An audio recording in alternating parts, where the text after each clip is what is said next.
van a hacer una embolia pulmonar. Entonces, relativamente frecuente. Y nosotros, casi todos, o si no es en la mayoría de los pacientes que hacen embolia, tienen también problemas de trombosis en la pierna, en la vena de los miembros inferiores. Entonces, hay una gran correlación entre la enfermedad trombótica venosa, sobre todo en la mitad inferior del cuerpo, y los inferiores de los pelvis, y el fenómeno llamado embolismo pulmonar. ¿Sí? Ahora miren ustedes, el riesgo de muerte, ¿no?, es importante, ¿no?, y está asociado generalmente con el episodio agudo, pero también los episodios crónicos tienen complicaciones.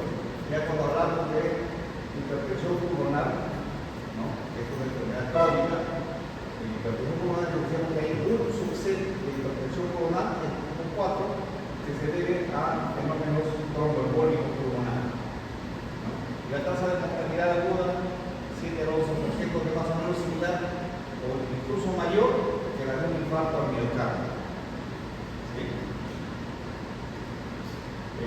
Hay episodios recurrentes porque no embolizan todo el trombo, embolizan por fracciones, hay un cuadro de manguera, se emboliza un trozo, se suelta ese pedacito de trombo y se va por la circulación venosa, ¿no?, hacia el corazón, y luego, como es circulación derecha, llega a los pulmones, ¿no? Pero hay entonces episodios recurrentes y es muy frecuente, ¿no?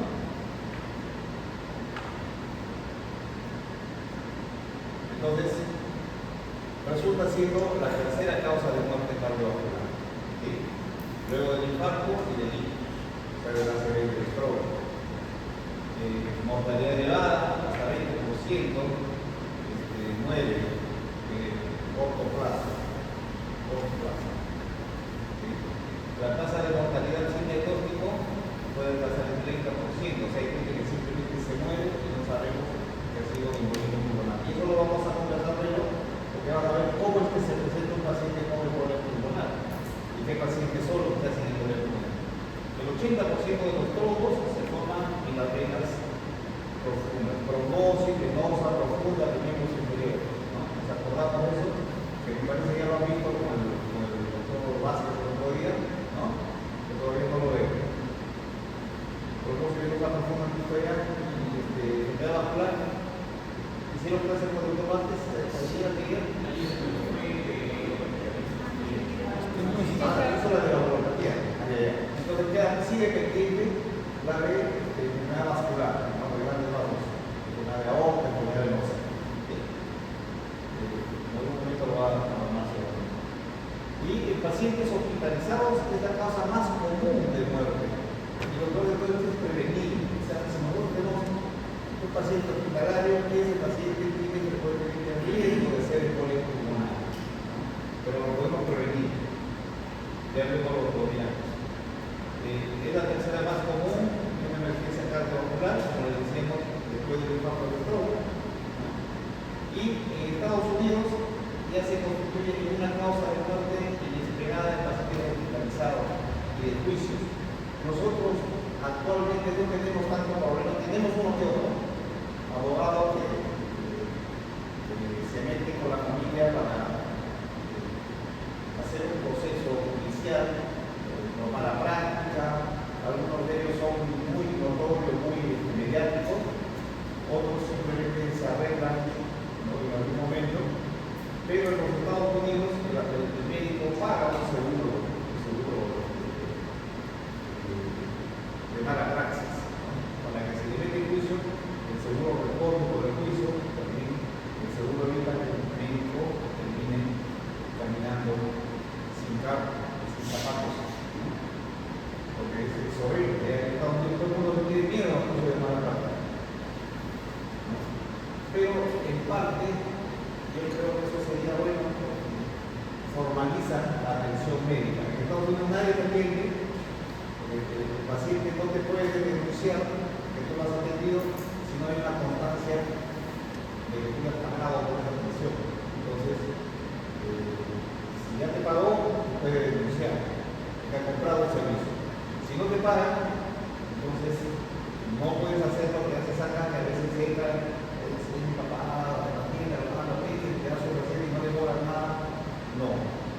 ya cada receta es numerada y usada por el seguro. El seguro de la práctica que va a responder por el COVID. Entonces, ellos tienen un montón de mala praxis y la causa líder es la muerte hospitalaria por ebolismo pulmonar. ¿Por qué? Porque no se hizo el tratamiento preventivo correspondiente, o si se hizo mal. ¿Okay? Miren ustedes, para nosotros, lo importante es poder estar atentos antes de que ocurra el proceso. Porque una vez que ya ocurrió el embolio, el paciente está delicado y depende mucho de la facilidad que tiene el paciente para resolver el cuadro, pero también del tratamiento. Pero más fácil es identificar al paciente en riesgo y tomar las prevenciones del caso. Entonces tenemos una lista larga de factores de riesgo para que el paciente haga trombosis venosa profunda y tromboembolismo pulmonar. Y acá lo tienen, ¿no? Los más frecuentes que ustedes ven son los pacientes quirúrgicos, sobre todo los traumatológicos de los miembros inferiores o de la pelvis, que mantienen al paciente en inmovilización. Entonces, en sí, el factor de riesgo más importante es la inmovilización. Todos ellos, lesión medular, por ejemplo, el neuroquirúrgico, pero está inmovilizado el paciente. Luego, otros que son menos frecuentes, como cuando ya son un poco más distales en la pierna, hacen trombosis también, pero hacen trombosis en venas más pequeñas, cuyos episodios embólicos no son tan drásticos, ¿no?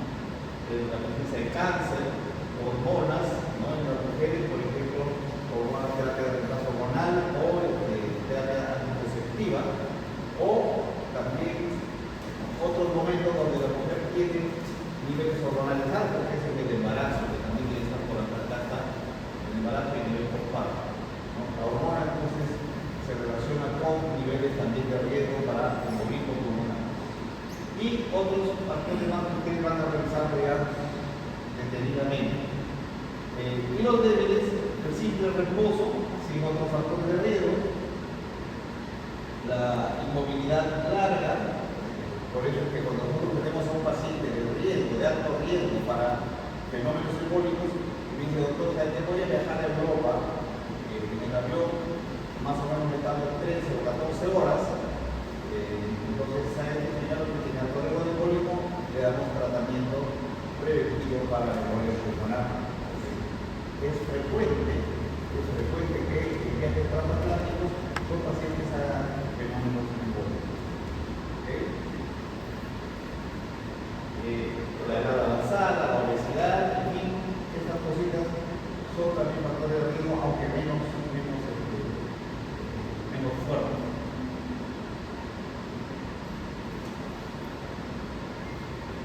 ¿Y por qué se forma una trombosis venosa profunda? De hecho, mismo se lo va a repetir en lo básico. La triada, que es la triada de Virchow, es una triada que asocia hipercoagulabilidad, algún tipo de lesión endotelial y la estasis. En este caso, la estasis venosa, ¿no? Por ejemplo, el paciente que tiene varices, el paciente que tiene inmovilización y la estasis venosa, el paciente que tiene un déficit de alguna proteína de la coagulación, también tiene hipercoagulabilidad, hace frecuentemente fenómenos embólicos. Entonces, esta triada es a la que uno tiene que mirar para saber por qué mi paciente está haciendo este tipo de problemas y saber cómo voy a prevenir. Acá hay algunos factores de riesgo, dependiendo de la coagulabilidad, ¿no? Dotación de factor 5 de ley, dotación de la trombina, déficit de proteínas anticoagulantes, la CIDAS, o de la trombina también, la hiperhomocisteínemia y los factores llamados como factor 8. ¿No? Entonces son causas ya intrínsecas del paciente, ¿no? Pero a eso le añades estasis venosa y le añades una lesión endometrial, como puede ser un golpe en el muslo, en la pierna, un accidente trágico, en fin. Entonces tienes una mayor posibilidad de hacer este tipo de problemas. Y Y esto es cómo se desencadena el tema. Tenemos la arteria de un hecho y se forma en los miembros inferiores un coágulo. Normalmente, esto tenemos un flujo sanguíneo con los glóbulos rojos todos disgregados, ¿no? Y sueltos en sangre que van circulando libremente. En el caso de las trombosis, se generan microcoágulos. Cuando un coágulo, por ejemplo, cuando yo digo coágulo, estoy hablando mal. Cuando un coágulo está dentro del lecho intravascular, ya no se llama coágulo, se llama trombo. Y cuando el coágulo está fuera del lecho vascular, se llama coágulo. ¿Correcto? Pero es la misma estructura de la sangre solidificada, como si fuera una gelatina. Entonces, genera estas trombosis, ¿no?, intravenosas, y en algún momento un trozo del trombo se desprende, él viaja con el torrente sanguíneo, las venas ilíacas, la vena cava inferior, ¿no?, llega a la aurícula derecha, luego al ventrículo derecho, por acá, y pasa a alguna de las arterias pulmonares donde se enclava y conforma o configura el émbolo, ¿sí? El émbolo, que es lo que les decía en el caso de la jeringa. El sólido queda atascado en la zona tubular del vaso sanguíneo. ¿De acuerdo? Entonces, esa es la forma como es que se produce el fenómeno. Entonces, nosotros podemos tener a un paciente en riesgo, ¿no?, de riesgo que tiene características de la arteria del derecho, podemos tener un paciente con trombosis venosa, ¿no?, y tenemos un paciente que ya dice que esa trombosis emboliza el pulmón. ¿Cuántas veces podemos nosotros embolizar? Innumerables veces. ¿Qué nos ha dado la naturaleza para que nosotros nos defendamos de este problema? Nos ha dado un pulmón rico en sustancias trombolíticas. O sea, una gran cantidad de trombos que nosotros podemos generar porque nos golpeamos, porque en algún momento estuvo quieto, etc., o porque simplemente nos pusieron una inyección y ahí se formó un trombito, y ese trombito al cruzar la vena se embolizó, llegó al pulmón, ni lo siento porque llega, y las sustancias trombolíticas abundantes del pulmón lo disuelven. Entonces, los que dan clínica son aquellos que me obstruyen arterias que son un poco más distales del parénquima mismo, ¿no? Arterias ya sean principales, la arteria pulmonar izquierda o la arteria pulmonar derecha, ¿no?, o alguna de las arteriolas pulmonares, ¿no? Entonces, esos fenómenos embólicos que hacen, me bloquean el flujo de sangre, entonces en esta zona ya no llega sangre para ser oxigenada, simplemente se obstruye y queda sin perfusión arterial pulmonar. ¿Qué ocurre ahí? Ocurre un área donde, si bien es cierto, por la tráquea ingresa aire, oxigena bien esta zona, pero no hay a quien oxigenar porque no llega sangre. Entonces a eso se le llama un defecto ventilación-perfusión. O sea, hay ventilación, pero no hay perfusión. ¿De acuerdo? Entonces, no nos sirve de nada y hay una reducción en la oxigenación de sangre de este paciente. Eso ocurre en primer lugar. En segundo lugar, el hecho de estar obstruida la arteria, mientras más proximal sea, me genera mayor dificultad para que el ventrículo derecho siga bombeando, porque acá está atrapado. El ventrículo derecho estaría bombeando contra una estructura que obstruye la arteria. Entonces, el ventrículo derecho no está preparado para eso, porque no es muy musculoso, y fracasa. Entonces hace fracaso del ventrículo derecho o falla ventricular derecha, que es la otra parte complementaria del embolismo pulmonar. Entonces tenemos por un lado trastorno de la oxigenación y por otro lado trastorno de la hemodinámica. Dependiendo del tamaño del coágulo y de la zona que se obstruye, nosotros vamos a tener predominio de uno o de otro por los dos juntos.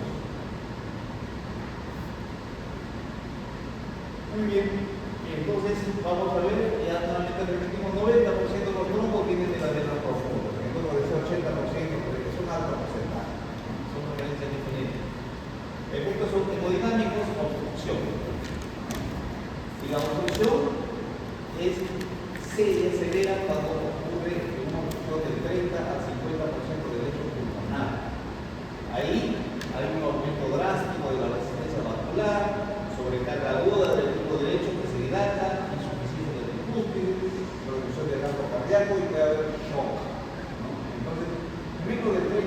del lecho pulmonar difícilmente me va a llevar al shock, pero sí me puede dar manifestaciones oxigenatorias. ¿Sí? También entonces hay cambios en el intercambio gaseoso, ¿no?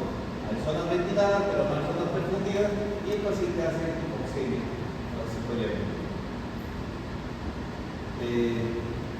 Puede haber una continuidad de eventos, ¿no? Un aumento de la presión del ventrículo derecho causa isquemia miocárdica porque ese ventrículo derecho se distiende, se sobrecarga y es sobrepasado en sus capacidades. Entonces hace problemas de aumento de la tensión de la pared y reducción de la perfusión coronaria. Conclusión marginal, entonces, hipoxemia por un lado y disfunción aguda del ventrículo derecho. Cuando hay una disfunción importante, severa del ventrículo derecho, se provoca shock. El paciente tiene ya un pie hacia la vía final, que es el shock y muerte del paciente. Ustedes saben que el shock, no sé si ya tuvieron ciclos de shock todavía. El shock es un camino que recorre el paciente, ¿no? Desde un momento en el cual se presentan factores que condicionan al shock o que predisponen al shock, luego alteraciones hemodinámicas diversas que van profundizando, y luego ya las alteraciones hemodinámicas han generado fracaso en varios órganos y me han generado también disfunciones vasculares que inician una vía final de donde es muy difícil ya rescatar, la parte terminal del shock. Entonces, uno puede identificar el shock precozmente, tratarlo y sacarlo del problema. Si ya lo identificamos muy tardíamente, la mortalidad es altísima. Ya lo verán cuando vean el tema del shock. Entonces, esto es un ciclo vicioso, ¿no? Dilatación del ventrículo derecho debido a la poscarga incremental, que termina luego con una reducción de la oxigenación del ventrículo derecho y empeora el mismo problema. Vuelve el mismo circuito a ser cada vez mayor. Ustedes revisan todo esto, ya lo hemos comentado, ¿no? Pero es como que el mismo problema genera más problemas, y más problemas, y más problemas, y llegamos a una zona donde el shock obstructivo va a llevar al paciente a análisis brutales. A ver, ¿cuál sería la manifestación clínica del paciente con embolismo pulmonar? Shortening of breath es idea o dificultad o acortamiento de la respiración, taquipnea, como quieran llamarlo, siempre que el paciente tiene un problema respiratorio, como causa principal, como manifestación principal. Entonces, ¿y cómo es esa línea? Debido a que esto es un problema agudo, es un problema de desplazamiento circulatorio que de pronto me obstruye la arteria pulmonar, es un cuadro brusco.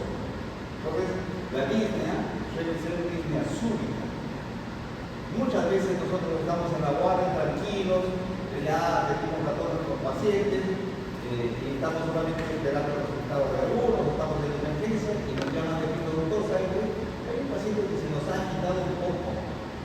Yo creo que ha tenido un mal sueño, le dice la enfermera, ¿no? Entonces tú subes, vas y le pones el oxigenador y está con hipoxemia. Sí que te ha pasado, quién sabe si has aspirado, quién sabe, lo miran y al ratito va mejorando. Media hora después pues me avisa porque está mejor, entonces me avisan a ver qué pasa. A la hora, 2 horas le llaman y le dicen, doctor, su paciente está mejor. ¿Qué le pasó? Yo creo que ha sido una cuestión, una pesadilla externa. ¿Qué le pasó? Que embolizó, empeoró transitoriamente, pero sus mecanismos trombolíticos lo hicieron mejorar y el paciente se defendió. Y salió del problema solo. No identificamos, por eso que hay tantos eventos del embolismo pulmonar que no son reportados. Y esto sí lo han estudiado en otras latitudes, donde sí cualquier manifestación estudian al paciente, le hacen un estudio de cardio y logran identificar el problema. ¿Sí? Ustedes váyanse al archivo y métanse a la computadora, verifiquen diagnóstico de hipertensión pulmonar. ¿Cuántos hay de embolismo pulmonar? ¿Cuántos hay en el año? 4. Y esto es increíble porque no van a las estadísticas del mundo, ¿no? O sea, nosotros no somos marcianos, que no hacemos embolismo pulmonar, no lo vemos que se produce, no lo estudiamos, no lo identificamos. Lo vemos solamente cuando se nos complica. ¿Ok? Y luego tienen ustedes, ¿cómo se llama? Las siguientes manifestaciones en frecuencia, que son la falla de la circulación, evidencia de falla derecha, tos, síncope, hemoptisis. Son las manifestaciones más frecuentes, ¿no? Entonces, hemoptisis, ¿por qué? Porque a veces la embolia obstruye al pulmón y genera un infarto pulmonar en la zona. Y ese infarto sangra y es eliminado por la tos. ¿No? Acá lo tenemos en los pacientes, los cuadros clínicos, 80%, 50%, con una manifestación que tiene. Y los signos, lo más importante es la taquiña. La taquiña, 70%, 68%, en los requisitos confirmados y en los que son excluidos también hay uno parecido. O sea, estos son inespecíficos, quiere decir que puede ser como que no puede ser. Pero lo que sí es frecuente es la línea, sobre todo cuando es línea súbita. ¿Okay? Si ustedes se ponen a mirar en aquellos en los que se excluyó y en aquellos en los que se confirmó en este estudio, ¿no? Se van a dar cuenta de que no hay una diferencia tan drástica. Entonces, la clínica, doctor, la clínica me sirve para identificar plenamente un embolismo pulmonar. No, porque pueden haber taquiñas, líneas, etcétera, por N causas, y no necesariamente son patognomia del embolio pulmonar. Pero sí nos debe hacer sospechar y pedir las pruebas complementarias adecuadas.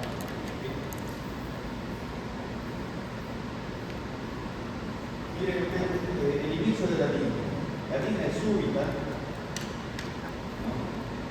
Estos son pacientes con embolia pulmonar que tuvieron línea, ¿no? En segundos, 40%. Es decir, el paciente estuvo bien, te pones a contar hasta 10 y el paciente no podía hacer hasta 6. Es prácticamente inmediato en la mayoría. En minutos, otro 20-25%. O sea, entre segundos y minutos ustedes tienen el 80%, incluso en las primeras horas de aparición del problema.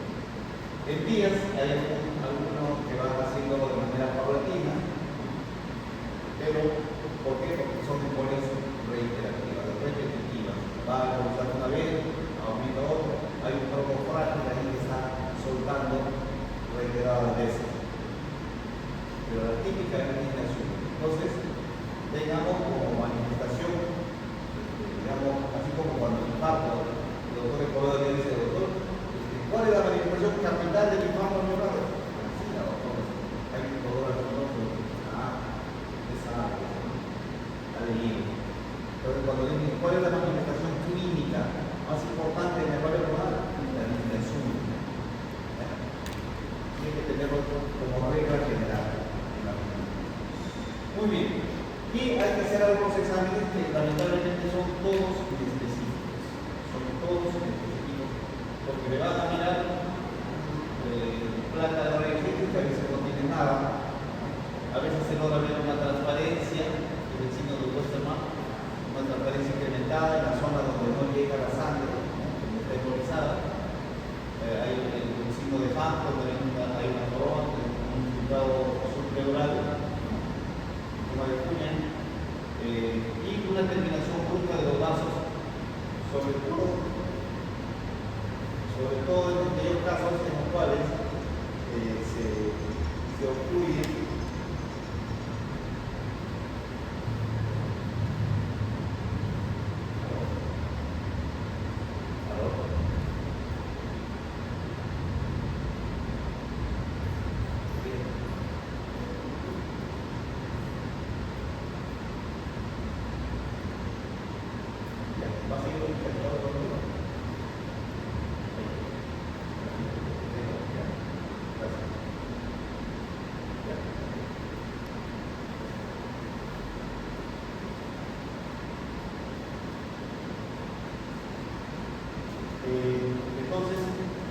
Sin embargo, estos son signos inespecíficos, ¿no?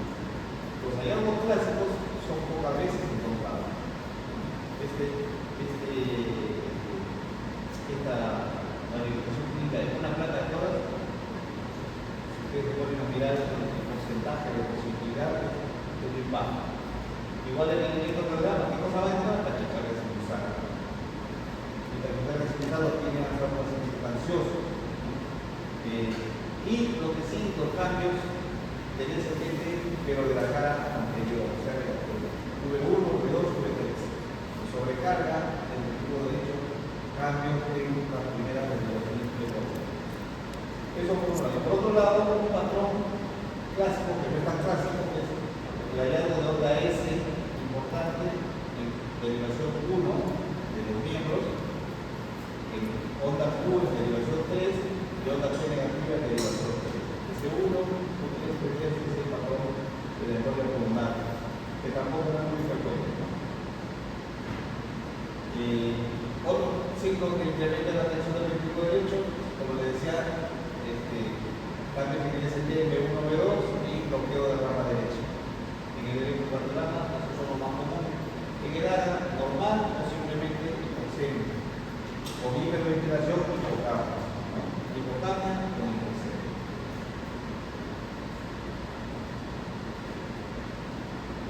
Muy bien, esta es una radiografía, por ejemplo, si ustedes notan, esta zonita de acá parece ser más transparente que la zonita de acá. Pero si ustedes lo miran a los ojos, ¿no? Porque tampoco es nada concluyente. Ahora ver algunos vasitos por acá me parece que sí, ¿no? Pero no está como acá. Entonces, aquí yo puedo ver que hay una limitación de la vasculatura. No es un hallazgo así de bruto que va por otro. Y bueno, acá también las personas que son de consolidación dependientes de una zona de infarto pulmonar por el tema del movimiento pulmonar. Entonces acá, incluso acá, en forma de cuña, me dice, ¿no? Y el electrocardiograma es taquicardia sinusal. ¿Doctor, lo que es un embolio pulmonar? No, es una taquicardia sinusal. A lo mejor ha hecho un presente en una embolia, sí, pero el electro solamente me dice taquicardia sinusal. Ahora, si yo miro el electrocardiograma y veo que está en un bloqueo de la rama derecha, de hecho ya trató de conducción, bloqueo de rama y esa cuestión de la derecha, ¿cierto? ¿Todavía no?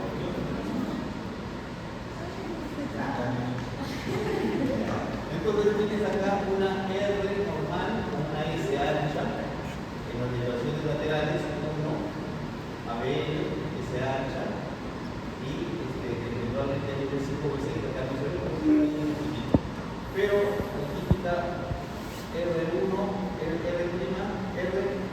normal y S, R'. O sea, en derivación V1, que normalmente es R con S nada más, acá necesita R'.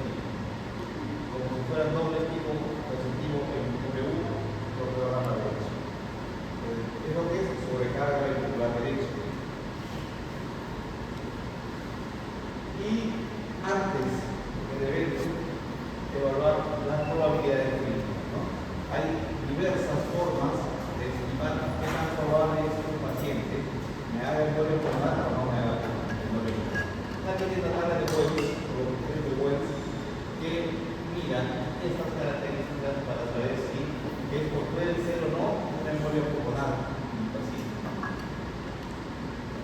Signos y síntomas de hipertensión profunda. O sea, si veo a un paciente que tiene edema en un solo lado, que es una embolia profunda, venosa de miembro superior derecho, entonces sí puede ser una embolia pulmonar. Está taquicardia, esa cardiaca está inmovilizado, sobre todo si es más de 3 días. Si ha tenido ya un episodio de embolia pulmonar, hemoptisis, una presencia de cáncer, ¿no? Y que tenga una probabilidad importante de embolia pulmonar, o más importante que algún problema cardíaco. Tiene dificultad respiratoria, pero también tiene fiebre o dolor. Entonces tiene fiebre, a lo mejor más bien es una neumonía. Entonces tengo ahí un diagnóstico alternativo para la misma del paciente, sí, pero La embolia pulmonar es más probable, ¿por qué? Porque la neumonía no aparece de un momento a otro. Yo tengo que intentado tranquilito hace media hora y ahorita lo tengo en esta condición. Entonces, esto tiene una serie de puntuaciones, de tal modo que atribuyéndole la puntuación a cada uno de ellos, yo puedo decir baja probabilidad de embolia pulmonar, probabilidad intermedia o moderada y alta probabilidad de embolia pulmonar. Entonces, nos ayuda a tomar una decisión. ¿Y por qué tenemos que tomar una decisión sustentada? Porque el tratamiento tampoco no es tan simple como, por ejemplo, poner el oxígeno. El tratamiento va a implicar el uso de medicamentos que potencialmente pueden dañar a la paciente. Entonces tenemos que sustentar que nuestra posición de que se embolia pulmonar. Este es otro, ¿no? Más o menos lo mismo, aquí tienen criterios un tanto distintos, más basados en área, para saber las probabilidades. Y estas son las formas de hacer el diagnóstico con las diversas metodologías, ¿no? La clínica del paciente y ayudado con los criterios de West, los criterios de Genua, más o menos no sirve para los mismos, sí nos sirve. Entonces, con alta probabilidad clínica, también cualquiera de ellos, aplicamos uno o aplicamos los otros, importante que vamos a acercarnos importantemente al diagnóstico, lo importante es hacerlo sospechar. Y estas son las formas para llegar al diagnóstico, con pruebas un poco más racionalmente más morfológicas y estructurales y de mejor rendimiento en cuanto a su precisión, o sea, más especificidad, ¿no? El scan de ventilación de perfusión es un examen que se hace con radioisótopos, ¿no? Se le inyecta un radioisótopo y se le hace la toma tomográfica, un scan tomográfico del pulmón y se ve qué zonas no están siendo perfundidas, ¿no?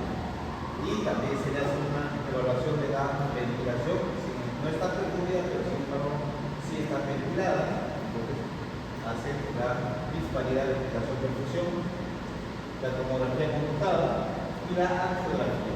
La angiografía es importante, es una de las mejores, pero el problema es que tiene una serie de efectos adversos. Primero que para la angiografía tenemos que introducir un catéter que nos permita la llegada de la sustancia de contraste al árbol pulmonar, por lo tanto podemos generar algunas complicaciones cardíacas que no se hacen tan frecuentemente.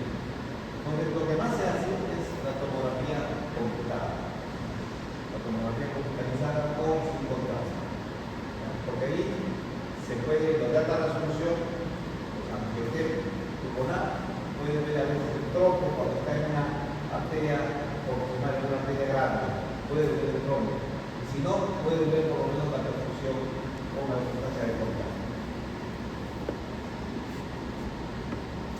Esta es otra herramienta importantísima, el dímero D. El dímero D es un análisis de sangre, y el dímero D es un producto que se llama producto de degradación del fibrinógeno. Cuando nosotros tenemos trombos o coágulos, ¿no? Y esos trombos se van disolviendo, nuestro cuerpo lo va disolviendo, lo fracciona en lo que le llamamos productos de degradación del fibrinógeno que vuelven a la circulación. Uno de ellos es el dímero D, el más fácilmente dosable, entonces nosotros lo podemos detectar. Si mi pulmón está listando un trombo, de hecho voy a tener el dímero D elevado. El problema es que ese dímero D es muy sensible, es rápidamente identificable, porque si el paciente tuvo un hematoma porque se golpeó, se cayó y tenía un moretón acá, ahí también ese moretón es inflamación de sangre y esa inflamación de sangre se va alisando y va empezando a sangre todo producto de degradación del fibrinógeno que sale positiva. El paciente fue operado de una apendicitis hace 5 días o de una fractura de cadera, etc. Antes de un poco operado, el dímero D no es sirve, porque el dímero D va a salir alto en todo paciente con fibrosis. Entonces, ¿dónde te sirve el dímero D? En los pacientes en los cuales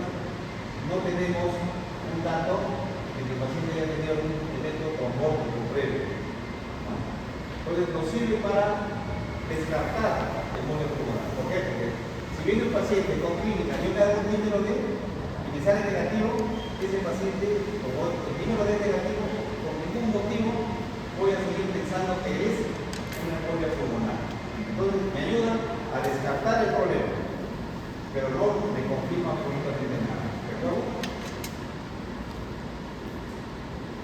Entonces tiene una alta sensibilidad, pero muy baja especificidad. O sea, su valor predictivo negativo es alto para descarte. ¿No? Aquí lo mismo más o menos. ¿No? Aquí tenemos el número de normal, ¿no? Y en el número de normal ya no necesitamos hacer más estudios para tratar el embolo pulmonar. Ya hago un número de mi paciente que se sospecha embolo pulmonar, me sale positivo, sigo para ver qué tan grave es el embolo pulmonar, pero si me sale negativo, yo no, entonces el embolo pulmonar. Entonces abandono esa cuestión y miro qué otras cosas puede ser como diagnóstico de alternativa. Esta es la tomografía, ¿no? Ustedes ven los contrastes como llena la arteria pulmonar. Esta es la arteria pulmonar que rodea la arteria aorta, donde sale abrazando así, ¿no? Como la zapada, y se divide en la rama derecha y la rama izquierda. Ustedes ven aquí esta zona de una densidad intermedia, que es el trombo, igual acá. Masivo, ¿no? Como embolio pulmonar masiva se llama esto. Ha afectado las dos arterias pulmonares. Este paciente probablemente está con fracaso ventricular derecho, falla ventricular derecha. La gente tiene que ir a un tratamiento ya muy agresivo, que ahora vamos a ver cómo es. Igual el escáner, ventilación, perfusión, la tomografía, es la que nosotros les estamos comentando. Todo lo que está escrito acá es lo que yo les he comentado. Vamos a avanzar. Esta es una ventilación perfusión. ¿No? Aquí ustedes pueden mirar la imagen de los pulmones y ver las zonas que no están siendo perfundidas. Y este es un examen de una ecografía de las venas de miembros inferiores. En los miembros inferiores nosotros vemos a la arteria y a la vena que van juntitos, que van a que siempre son un paquete vasculo nervioso, se llama, ¿no? Entonces la arteria y la vena. ¿Cómo se puede salir de la vena? Porque cuando le pongo el color, esto de acá tiene flujo intermitente, palpita. ¿No? Y además, cuando yo aplasto, un poco aplasto con el traductor, aplasto, la arteria no se colapsa porque tiene presiones importantes, pero la vena que no tiene presiones se aplasta. ¿No? Entonces, si yo tengo una vena a la cual aplasto el traductor y no se colapsa, es porque está ocupada por un trombo. Entonces se llama ecografía con compresión de las extremidades inferiores. Entonces yo avanzo en mi pierna, ¿no? 1 centímetro aplasto, 1 centímetro aplasto, siguiendo la vena, y veo que la vena tiene que desaparecer totalmente. O sea, se llena, aplastas y se colapsa. Avanzas 1 centímetro, está lleno, aplasta. Si en algún momento al aplastar no se colapsa, significa que hay un trombo. Y nos permite diagnosticar trombosis de los miembros superiores, trombosis de la vena profunda del miembro superior. También las venas superficiales se pueden trombosar y embolizar, pero lo más común es que sea trombosis